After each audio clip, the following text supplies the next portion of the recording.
Hey, what's going on? Welcome. It's a drink with Derek. Derek Richards, your host, and look at you, Roy Wood Jr.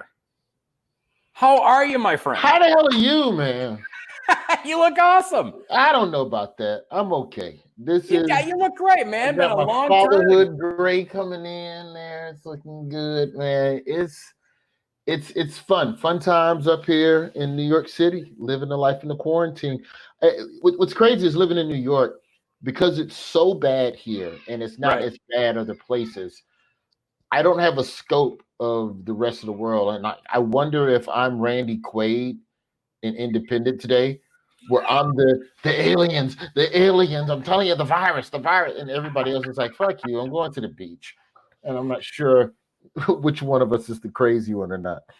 Yeah, I mean, I live here in Nevada in Las Vegas, and we've had literally, I think, as of the other day, 217, 220 deaths, and you guys had probably 220 deaths in your on your block. Oh, we knocked that out. Yeah, I think New York is at 15,000. It might be 75,000. Is it 70,000?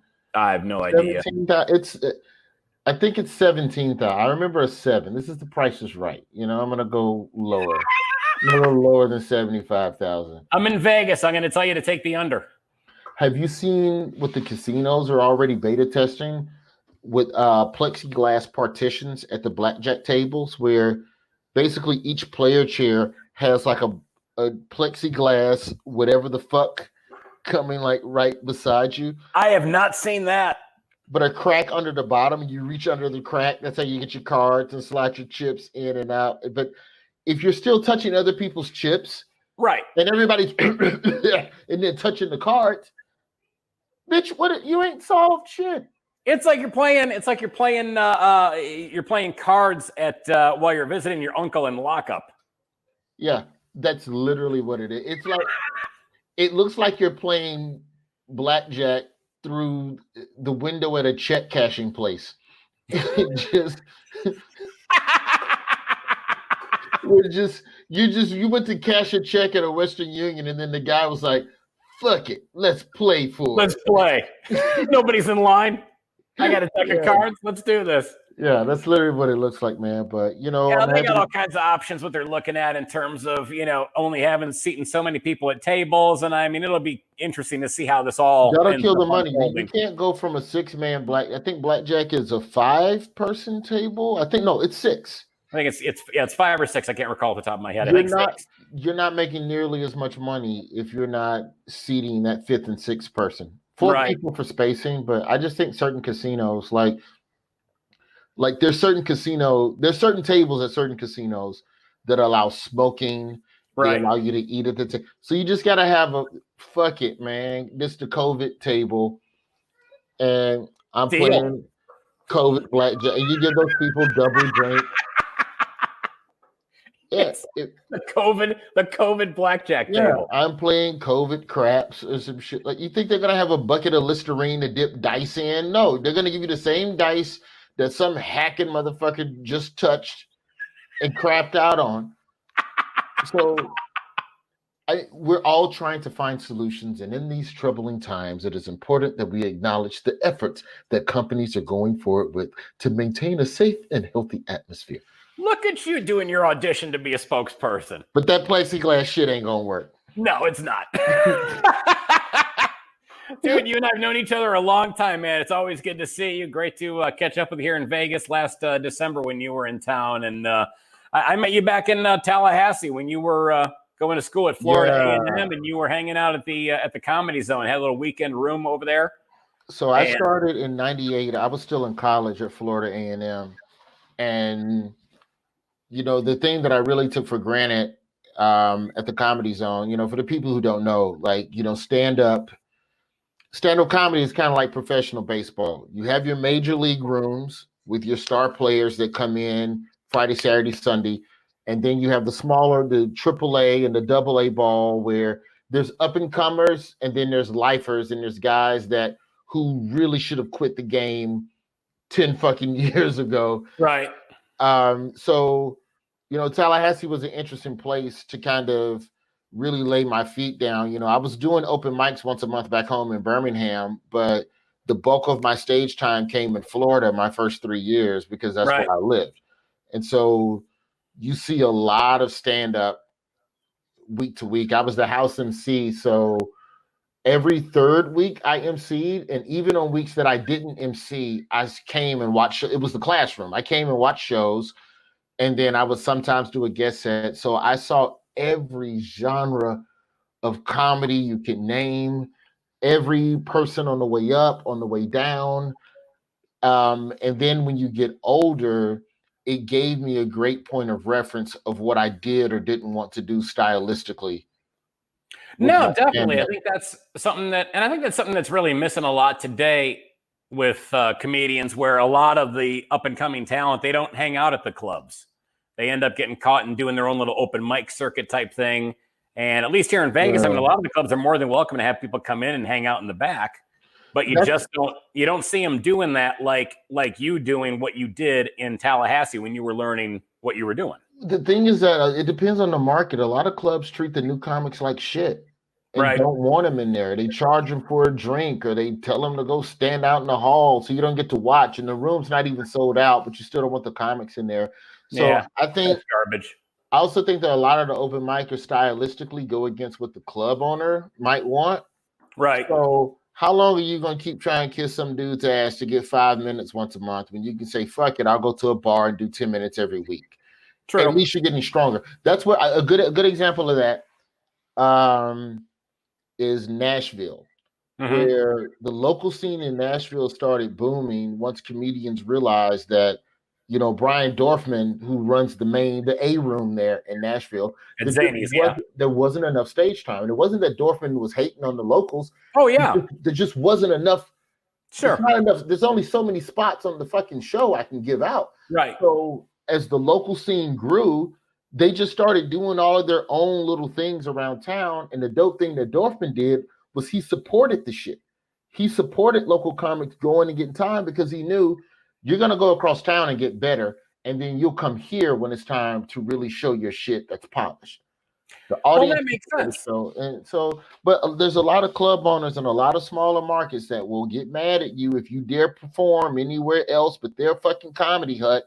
Oh, yeah. And I think that if we're looking for some weird silver lining in the midst of the COVID quarantine, blah, blah, blah, the comedy clubs that do not survive this, the comedy club markets that do not survive this, the comics that still live there will have to create their own ecosystem for stage time. Right. When a new club comes into that market to establish themselves as the big dog and they got all the corporate money, they're not going to be able to do that shit to the new comics because the ecosystem was here before you, bitch. So now you have to respect the fact that these comics work everywhere around town. And I think that's going to make for a better show for the audiences as well, because these new clubs, they're not going to be able to afford to fly in feature acts. And they're just not. No. So you need better acts that are local. There's a club in Oklahoma City that I think is opening up in May. And they're doing temperature checks, but they're only running the room at 35% capacity to keep social distancing. Right. That room was built, bought, and leased on that bitch being 100% capacity. So if you're only selling 35% of the room, you could barely bring in a solid headliner from out of town. Well, and I think a lot of that too is going to go away once this dissipates. I mean, I think it's going to be, they're going to do the social distancing thing to a point, and then it's going to eventually, I think, ebb off of that. And I think it's just going to be personal responsibility on behalf of people, whether they're going to want to come out to a show or go to a sporting event or go to a play, or they don't want to go. If they're freaking out about being in that environment, then, stay home. Okay, so then the question becomes for the comedy clubs in the interim, do you have the money to ride out people's fears until they're comfortable being packed in shoulder to shoulder? And I think that's what remains to be seen. But, God bless any comedian that's starting. I know a girl that quit her job in March to go full time. Ugh. She quit. Her last day at work was the week before the fucking quarantine started. Oh. Welcome to stand up. And her job was selling bleach. door-to-door bleach salesman, like the milkman. Let's bring You it could back. you could do that now. Yeah, you Dude, probably what could. was your like I said, you and I have known each other a long time. You went from you're from Birmingham, went down to Florida A&M where you went to school, hung out in Tallahassee at the Comedy Zone. Now you're a correspondent on the Daily Show with Trevor Noah. You've had a couple Comedy Central specials. The trek from Tallahassee to New York City, where you're at now. I mean, did you just pack up and move up there, or did you go to LA first and find an agent? I mean, what transpired? All right, so I graduate school '01. I move home. I start doing morning radio. While doing morning radio, I'm still working the road. If the performance is 5 hours or less from Birmingham, I commute. That Right. way I can keep the radio job during the day.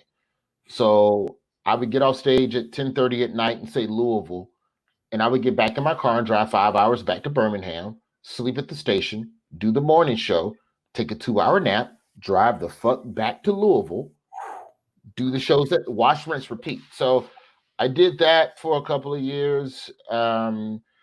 The pivot, I'd say after '01, the next pivot was 2006. I got Letterman. And when you do David Letterman, that's a TV credit that can kind of put you on the industry radar. Should we give him a sitcom?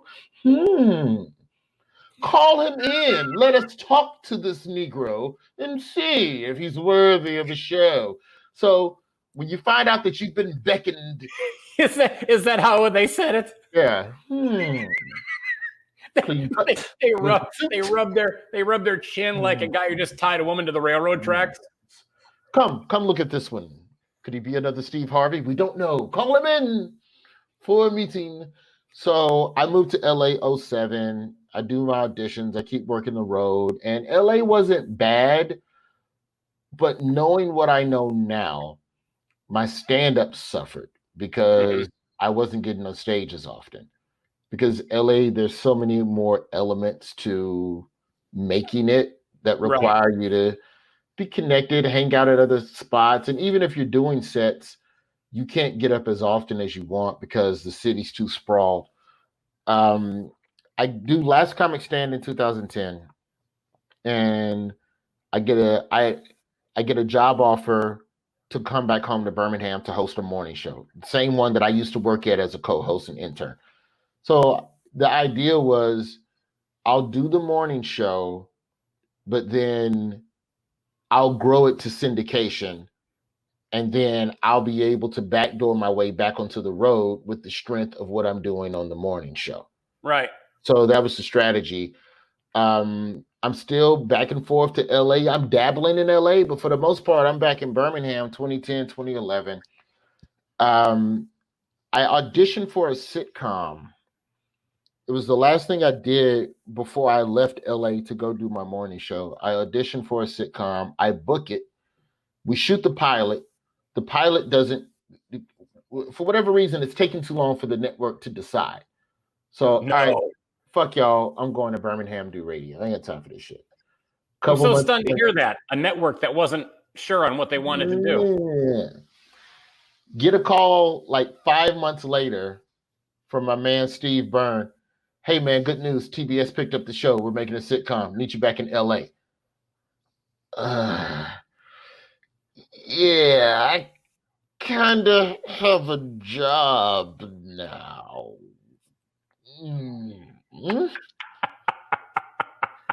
So I go to my boss.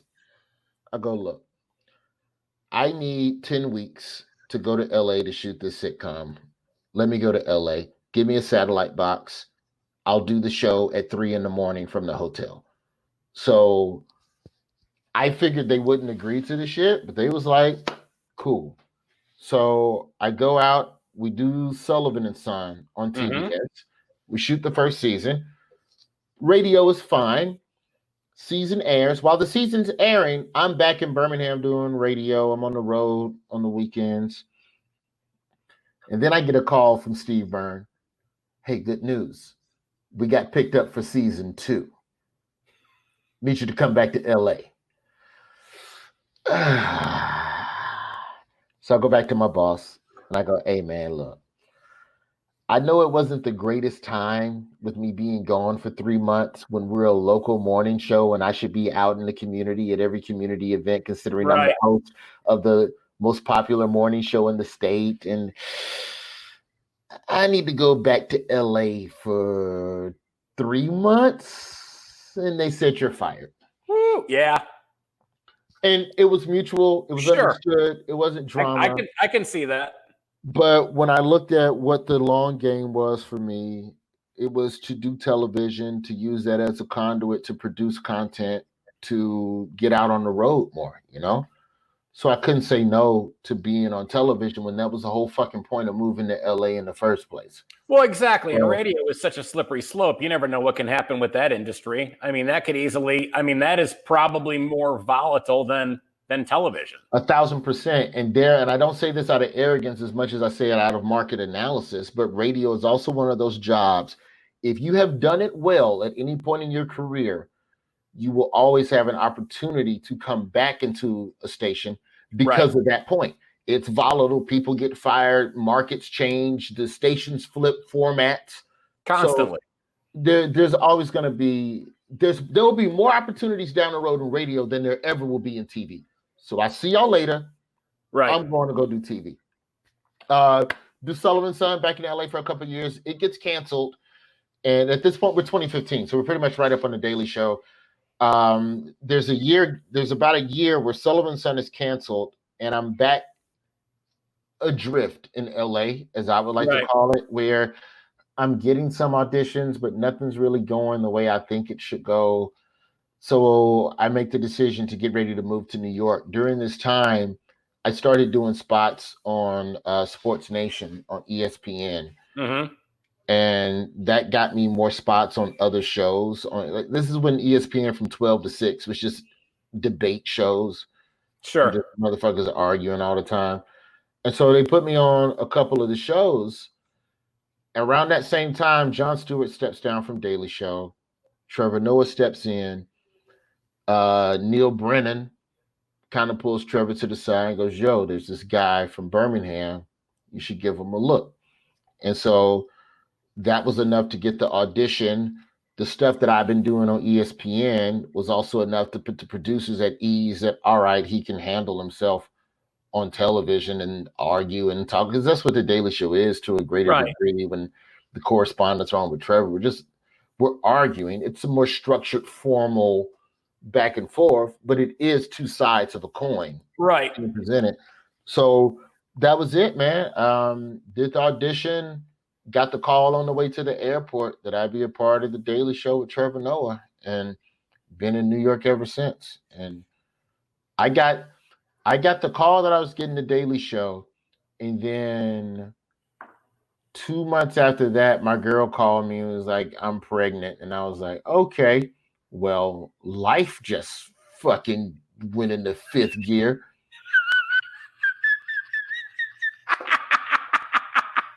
Like, I have a degree in broadcast. I have 20 years in stand-up, and I finally get the job that literally merges those two disciplines. Like, sure, I finally get the job that I'm made for. Right. And then find out that I have another job that I'm completely horrified and unprepared to hold, which is that of father, which even now, 4 years in, I don't know what the fuck I'm doing, man. 4-year-old son. It's stunner to me. What's your as a dad, having owned this car now for 4 years? What advice do you give for a parent today, or a parent or someone who's about to become a parent? My goal with my son has just been to teach him as much as I can before the world teaches it to him. So, as far as I'm concerned, if he can comprehend and process it, it's not too soon to learn it. That's the cool thing about this e-learning, is that the school sends us all this curriculum and all of this stuff, and that stuff's cool. But then I'm also like, you know what? Fuck it. You need to know about tornadoes. They might fuck you up one day. Lay down in the ditch. Go to the center of the house. And so I don't know if it's time to learn inclement weather, but we sat and watched. But then he gets in the bathtub and he sees the water going down the drain. He goes, it's a funnel, like a tornado. And I'm like, yes, you're learning shit. It's like, this is good. But Well, that's yeah. And I think that's important for any kind of I don't have any kids. I have one fake plant, so. it's just weird because you teach a child. We've been teaching them about the concept of consent. Where I was raised, where kids could just hug anybody, speak to anybody, but we're trying to literally teach him before you invade someone's space, before you make physical contact with a person. Right. Just because I don't know what kind of school he's going to end up at, where Henry gave someone a hug and they didn't want to be hugged, and he assaulted her. I'm like, he's 4, and then my son is on TV in cuffs like a first grader, So you don't know how far left. Dude, they're cuffing kindergartners now. Shit's crazy. So hey, man, don't touch nobody until they say it's okay to be. So you're teaching them that, right? Right. Then COVID happens, and now I'm like, hey, man, fuck everybody. Don't touch nobody. Right. Just, hey, ask for a hug, and now it's, hey, man, fuck hugs altogether. Don't even talk to people you don't recognize. Just shut up. So you are turning your 4-year-old son into the crotchety old man that you are right now. Something like that. Bro, I'm kind of embarrassed. I gotta get him drawing like Paw Patrol or something. We were doing arts and crafts yesterday. He goes, I want to draw a tornado with debris. And I was like, oh. I was like, in a way, I was proud, but then part of me like, I want to draw a tornado with debris.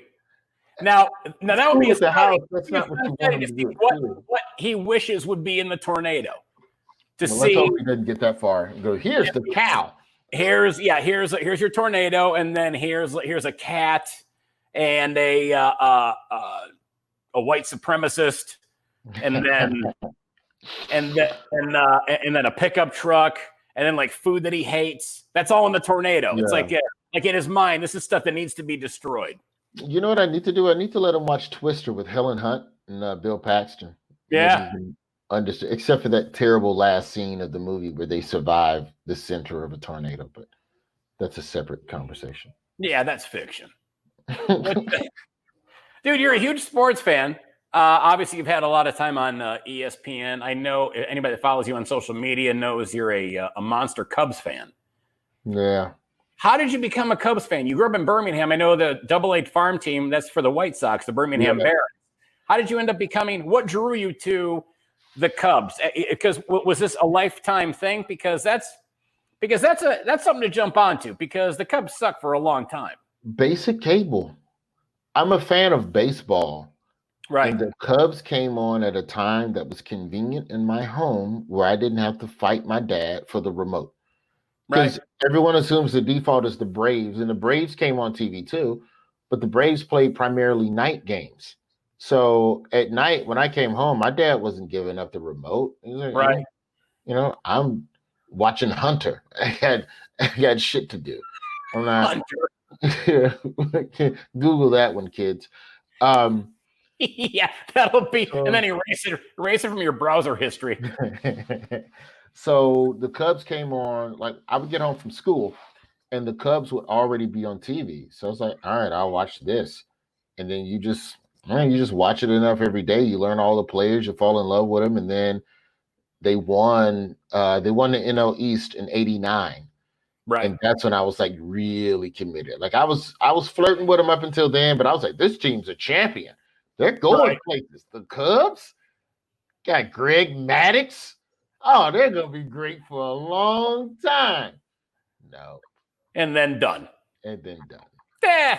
What are you going to do? Yeah, I committed to him at that point. I snuck and wore a Cubs jersey for my senior portrait. My mom still hasn't forgiven me. Oh, yeah. I could see. For your senior portrait, you wore a Cubs jersey? Yeah, fuck it. I'm not wearing no tux. That's not what this is who I am. And like that, I stand beside that. I don't blame you. You're a huge Star Wars fan. I'm a casual, because here's the problem. You say huge, and then people start, and then all of a sudden people look at you like you're a freak. I get it. I don't mind the Star Wars universe. I'm probably as big into Marvel as I am Star Wars, only because Marvel movies happen at a quicker clip. Right. in Star Wars, and I kind of feel like this last trilogy of Star Wars, they kind of watered down the dope a little bit, and trying to just you can tell they're just trying to make a little bit of money and self They, self enjoy. they watered down the dope. They cut the product too much. Yeah, it was pure cartel in Colombia. Yeah, it was adding more powdered sugar and flour, and they just kept cutting it and cutting it. Okay, you keep snorting and snorting, but it ain't hitting like that old school, like in 1980. It's just not. This cocaine just does not do what it used to do for me. If you were, all right, you're as much into Marvel. If you were a Marvel superhero, what would your character be? Ooh. I always enjoy, and this is gonna sound racial, but I've always enjoyed like Luke Cage. I did a joke about this on my first special, just about how black superheroes just take their powers and go back to the hood and just do shit around the hood. Like they never give a fuck about the rest of the world. like how Luke Cage is like superpower. Luke Cage is basically the Hulk without the sides. Right. Same power set, same everything. But he never leaves Harlem. And that just makes me laugh so hard. That is funny. I mean, anybody with enough money to get on the subway can get out of Harlem, and he can knock over buildings, and he just, I'm gonna stay here. Yeah, he's just like, I gotta stay. Nah. What about the world? Nah, my buddy didn't get a small business loan after COVID. I'm gonna beat the shit out of this banker. I'll be back. That would be you. I can see you doing that. What? You've obviously done some. You've done some acting. I mean, what role would you like in a movie or a TV show? Bill Burr he said something on his podcast years ago, where he said he doesn't want to carry a show. He just wants to kind of parachute in for a couple episodes, have a good role, and get the fuck out of there. Right. And when you look at what Bill has done from, Breaking Bad to The Mandalorian and like even now with his animated efforts for family, like it's very like I'm here, but I get to be a little bit away. Right. I'm working on a pilot with Comedy Central where I play a probation officer, which I find is an interesting branch of law enforcement that people normally don't really talk about or explore.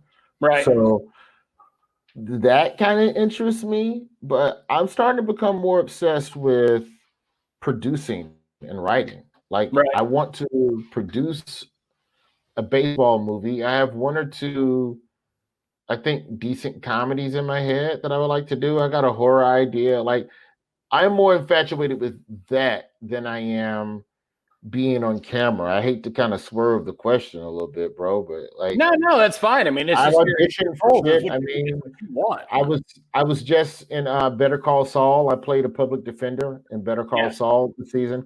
So, hopefully they'll have me back for season 6. I don't know what, how the plots and all that shit will work themselves out. But like that part of it, I kind of enjoy. It's fun, but it's a lot more stressful when you're the one that's got to carry the show. I just think acting and producing, it's a different type of stress that I can manage. And I also think it keeps me a little closer to home more often.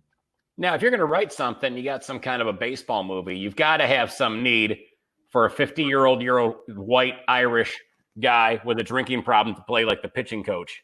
Oh, of course. Of course. And we'll have auditions, and I'll make sure to reach out to you. Please reach out to me.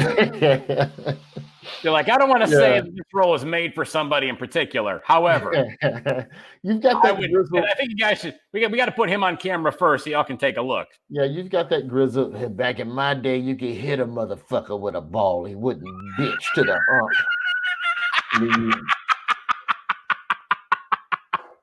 Take a big chaw. I can do that. And then that's exactly that's the role that like you're talking about. Come in there. I show up like every third episode. Yeah, just pop I'm in in the and out. bar, getting in a fight or getting thrown out or whatever, and I'm punching out the middle reliever because he's not doing his job. I mean, Yeah, that's exactly. But everyone loves you because you take them all drinking. exactly. Take the underage kids that are just coming up from AAA Yeah. ball. Take them out for cocktails. What is the? You and I've done a bunch of crappy one nighters back in the years and years ago. And would you ever go back to doing that? If I had to, yeah. Yeah. And I don't say that disrespectfully. I'm blessed enough to have enough opportunities where I can be a little choosier about where I perform. Right. But at the end of the day, and to bring it back to the Comedy Zone thing, Mm-hmm. there are a lot of people that I open for who used to have a plethora of opportunities for themselves in the game. And Right. whatever happened, and now they're back to being on the road. And there's no shame in that. Sure. And I think for as long as there's people willing to listen to me talk, I'll go wherever those people are. Like there's certain rooms. I'll never shit on a city, but I will shit on a room. Because I want to believe there's good people I feel the same way. in a city, but there's certain rooms where I'm just like, this club owner is a terrible person. He does not care about the acts. And I honestly feel like that's probably what I'm going to be relegated to at some point in my career. I'm the guy that's going to bitch and moan about the way they treat other comics. And it's going to probably cost me a lot of gigs, and I'm going to have to book a lot of stuff myself. And whether or not that changes the game, I don't know. But, Yeah, but you know what? But you're in the spot where you can do that, which is cool. I mean, at least now you can go ahead and carve your own path. And I mean, any new act that's out there doing stuff now, or if you're trying to rely on these monster comedy club chains to keep opening rooms and keep you busy, that's just not going to happen. I mean, like you were talking about the indie scene and guys trying to go out and set up their own rooms and do their own thing. I mean, that's a lot more, I think, going to be a lot more prevalent as we were talking about some of these rooms not surviving coming out of this whole coronavirus thing. I think there was a room. It wasn't Dothan, Alabama. It was like Ozark, Alabama. Oh yeah. Fuck it, they're probably closed. I can say what happened. It's the truth anyway. The MVP Sports Bar. I've done this. Is a Tuesday or a Wednesday night. Yep. And fine room, ran by fine people. They just didn't understand presenting live performance. So get down to the old sports bar to do comedy. And keep in mind, this is one of those quick flip gigs. So I'm not spending the night. I'm driving down, doing my shit, and I'm going right back home. Dothan is 3.5 hours from Birmingham. I'll walk into the MVP, and it's Lakers Sixers game 1 of the NBA Finals. And the game is on. The game is getting ready to tip off or whatever. Right. And they turn the TV off and they say, it is time for comedy. And the fucking booze that rained down from that. And I'm emceeing, so I'm up first. So. Oh my God. The lady is trying to calm them and going, listen, it's comedy. We have to do the comedy for the comedian and the comedy. We don't want to say comedy. Boo! She goes, okay, no comedy. She was a foreign woman. I don't know what accent I'm doing. I'm not going to tell you her race. That way you can't say which race I'm being racist against. But she did.